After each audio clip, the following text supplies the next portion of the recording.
Hello, everybody. Dr. Lonnie Stewart here from the Healthcare Education Transformation Podcast. Are you a physical therapy student about to start studying for the National Physical Therapy Examination? Or maybe you're a professor, a program director, or clinical instructor who teaches DPT students preparing for the NPTE?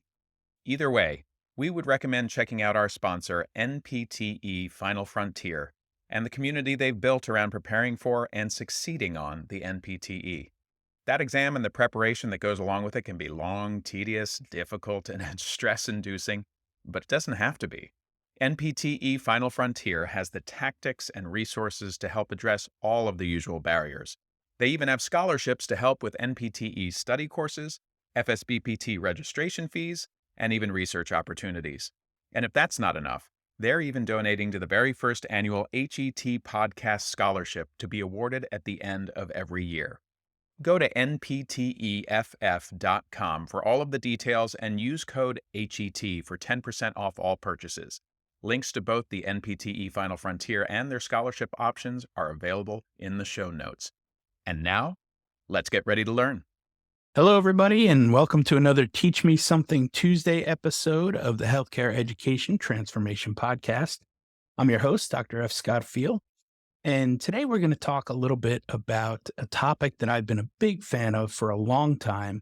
I did not coin the phrase by any means, but it is a fun phrase that I love using, and that is intellectual trespassing. Intellectual trespassing is really about curiosity, trying to visit spaces that are outside of our comfort zone, that are outside of our expertise, that may even be outside of our profession. That is really what this podcast kind of stemmed from. It was a couple of guys who had trouble with navigating their journey through physical therapy school. They thought, hey, I didn't learn that well. It wasn't necessarily the university and the professor's fault.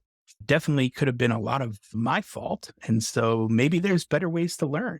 Maybe there's better ways to teach things. And so that really started our curiosity. And that's a big word when it comes to intellectual trespassing. It's be curious. Seek out opportunities to find what other people are doing, what other professions are doing. Maybe professors from medical schools and nursing schools, occupational therapy schools, speech schools, dentistry schools. We've had a bunch of them on here, and that is one of the goals of the HET podcast, is just to interview people in all walks of healthcare and see what they're doing, what's working for them, what's not working for them. And that curiosity has really driven us to perform as much intellectual trespassing as possible. And what we mean by intellectual trespassing is having the courage to attend a conference maybe that is not in your field, to work on interprofessional education with another healthcare provider, to just try things and experiment and read articles and learn from people that are outside of your area of expertise and outside of your profession.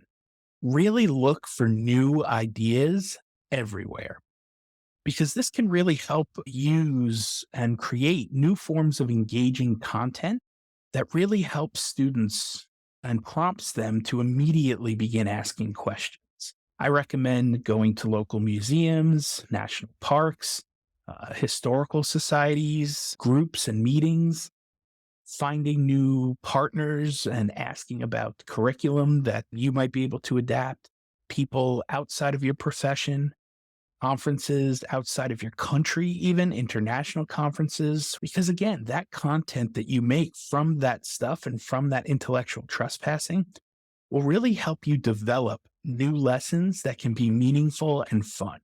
Once a challenge has been set with this new content that you gathered from somewhere new, students naturally just start to ask questions, right? They work on description and describing more.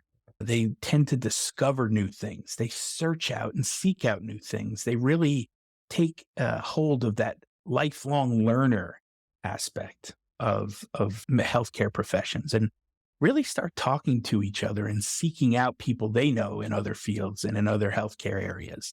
And they really work to solve those challenges that you set with this new and engaging content. So our recommendation is to go out there, to try new things, to, again, just experience, seek out new and inventive ways, break down silos between healthcare professions, try to collaborate more, try to be a better team player, try to work on how a team approach to healthcare could work, and then apply that to education, both teaching and learning. I strongly recommend that students go out and do some intellectual trespassing too. And we try to implement that with our interprofessional education units throughout our curriculum. But we hope that we push the students to go out and do it on their own and seek that stuff out on their own as well. And usually, if you can pique that curiosity, if you can really get them thinking about new and inventive things and ways to think outside of the box, it really does help in breaking down those silos and sharing and collaborating a lot more with anybody in healthcare. So I hope that you will go out and intellectually trespass over the next couple weeks, months, years, the rest of your career, and let us know how that's been helpful to you and how you've tried to implement that. So please hit us up on social media at HET Podcast on all the things, and let us know how you intellectually trespass today. See you on the next one. Well, I hope that episode was entertaining as much as it was informational and educational. If you enjoyed this episode or any of our past episodes, we ask you to please subscribe to the podcast and leave us a rating and review. And please share out the episodes to those who you feel may be able to benefit from them. We also urge you to follow us on all social media platforms at HET Podcast and let us know what topics or experts you would like to hear from in future episodes. And just as a reminder, none of the information on today's show should be considered medical advice.